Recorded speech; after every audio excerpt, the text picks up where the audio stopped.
It was a rematch with these guys, and it appeared like they came out ready to play. That first quarter was fast. It was also a little bit chippy. Right. Just had to maybe survive the first initial burst from them to get going. Yeah, after you beat a team once, they become very hungry to get you back in, and that was pretty obvious there in the first quarter.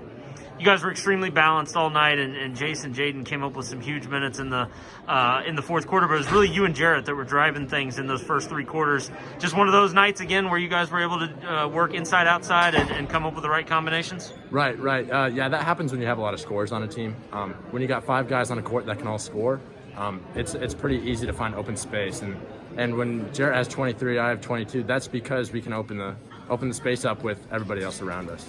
That tip in right before half by Alex, he missed the initial 3.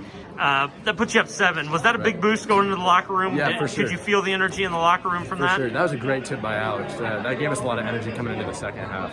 And that's a big hustle play because he misses the original 3 and gets back into play. Correct. Is that what you like to see from the guys, is 100%. just not giving up? 100%. That was awesome. That was awesome out of him.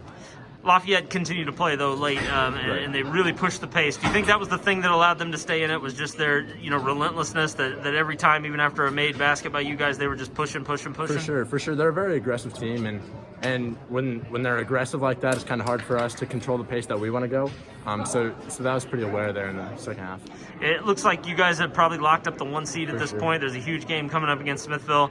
Is it nice to kind of have that out of the way a little bit so you can focus a little bit on that conference title? 100%. That's a game that we don't have to play. Saves our legs for hopefully a long run there in the postseason.